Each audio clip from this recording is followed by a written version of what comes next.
દરેક ક્ષેત્રમાં વધી રહેલ એઆઈનો ઉપયોગ. Adoption of AI in different sectors. AI આજકાલ દરેક જગ્યાએ છે. શું તમે જાણો છો કે બાળકોના શિક્ષણનું સ્તર ઊંચું લાવવા માટે, ખેતીનું ઉત્પાદન વધારવા માટે, કોઈ બીમારીનું ઝડપથી નિદાન કરવા માટે, રસ્તા પર ટ્રાફિક વ્યવસ્થા સંભાળવા માટે, આના જેવી ઘણી સમસ્યાઓ માટે એઆઈ એક અસરકારક ઉકેલ છે. આજે આપણે અલગ અલગ ક્ષેત્રોમાં એઆઈની ભૂમિકા જોઈશું. શિક્ષણમાં એઆઈ. એઆઈની મદદથી શિક્ષકોના રોજિંદા કામ જેમ કે વિદ્યાર્થીઓનો રેકોર્ડ રાખવો અને હાજરી લેવી હવે સરળ થઈ ગયું છે. માઇન્ડસ્પાર્ક જેવા શિક્ષણ સંબંધિત સોફ્ટવેર બાળકોની શીખવાની ઝડપ અને સમજ અનુસાર તેમને અભ્યાસ કરાવે છે.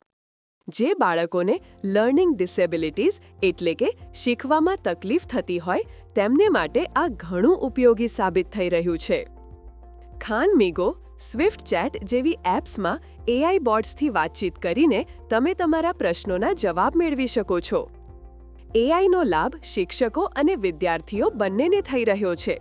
ભારતમાં સરકાર શાળાઓમાં એઆઈ શીખવવા માટે પ્રોત્સાહન આપી રહી છે અને અમુક શાળાઓમાં એઆઈના ઉપયોગથી શાળા શિક્ષણ પ્રણાલીમાં પરિવર્તન લાવવાનો પ્રયત્ન પણ શરૂ થઈ ગયો છે. કૃષિમાં એઆઈ.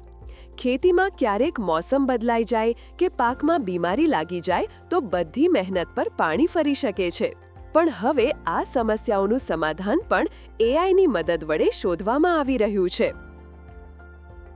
ડ્રોન અને સેન્સર ખેતરની માહિતી આપે છે અને એઆઈ બતાવે છે કે ક્યાં પાણી આપવાનું છે અને ક્યાં દવા છાંટવાની છે. ઉદાહરણ તરીકે, ભારત સરકાર ક્રોપિક ઇનિશિયેટિવના માધ્યમથી ખેડૂતોને પાકની સ્થિતિ, રોગો વિશે માહિતી અને યોગ્ય સમયે સલાહ આપવામાં મદદ કરવાવાળા એઆઈ ટૂલ્સ વિકસાવી રહી છે. પ્લાન્ટિક્સ જેવા એઆઈ ટૂલ્સ પાકનો ફોટો લઈને રોગને ઓળખી શકે છે.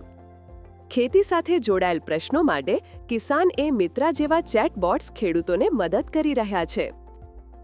સ્વાસ્થ્યમાં એઆઈ.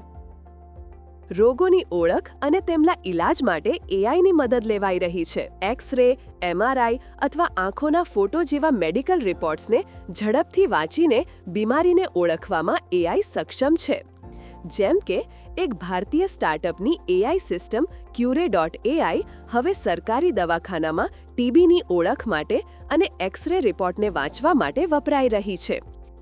મેડીબડી, ઈ-સંજીવની જેવા એઆઈ ચેટબોટ્સ સ્વાસ્થ્ય સાથે જોડાયેલ સામાન્ય પ્રશ્નોના જવાબ પણ આપવા લાગ્યા છે. જેમ કે તાવ આવે ત્યારે શું ખાવું જોઈએ અથવા દવા ક્યારે લેવી જોઈએ.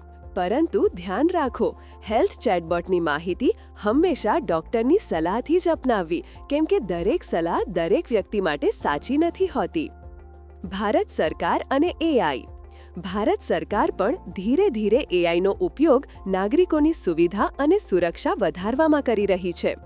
આઈએમડી એટલે કે મોસમ વિભાગ એઆઈની મદદથી અગાઉ કરતાં વધુ સારી મોસમની ભવિષ્યવાણી કરી રહ્યું છે. ભાષીની એપમાં ભારતીય ભાષાઓના અનુવાદ માટે મદદ મળે છે. ઉત્તર પ્રદેશ અને મહારાષ્ટ્રમાં ટૂંક સમયમાં જ જંગલોની દેખરેખ અને ગેરકાયદે વૃક્ષને કાપવા પર રોક લગાવવા માટે એઆઈ કેમેરા, જીપીએસ, ડ્રોન અને એઆઈ જેવી તકનીકોનો ઉપયોગ શરૂ કરવામાં આવશે. સ્વયં અને દિશા જેવી શિક્ષણ એપ એઆઈ દ્વારા બાળકોને તેમના સ્તર મુજબ શીખવામાં મદદ મળી રહી છે. સરકાર કૃષિ, સ્વાસ્થ્ય, ભાષા, સુરક્ષા અને શિક્ષણ જેવા ક્ષેત્રોમાં એઆઈનો ઉપયોગ વધારીને દેશને સ્માર્ટ અને સક્ષમ બનાવી રહી છે. આપણે જોયું કે કેવી રીતે એઆઈનો ઉપયોગ શિક્ષણ, કૃષિ, સ્વાસ્થ્ય ક્ષેત્રોમાં ઝડપથી થઈ રહ્યો છે. એઆઈ હવે માત્ર આ ક્ષેત્રો સુધી જ સીમિત નથી રહ્યું. તેનો ઉપયોગ ફાઇનાન્સ, ઈ-કોમર્સ, પર્યાવરણ સંરક્ષણ, ભાષા અનુવાદ અને સાયબર સુરક્ષા જેવા બીજા ઘણા ક્ષેત્રોમાં પણ ઝડપથી થઈ રહ્યો છે. તેથી હવે સમય આવી ગયો છે કે આપણે સૌ એઆઈને માત્ર એક જિજ્ઞાસાની માફક ન જોઈએ, પરંતુ તેને સમજીએ, શીખીએ અને રોજિંદા જીવનમાં અને કામમાં સાચી રીતે ઉપયોગ કરવાનું શરૂ કરીએ. હવે તમારા માટે એક કાર્ય. એઆઈ સાથે જોડાયેલ એક નવું ટૂલ શોધો, તેનો ઉપયોગ કરો અને વિચારો, શું તેનાથી તમને કોઈ કામમાં મદદ મળી?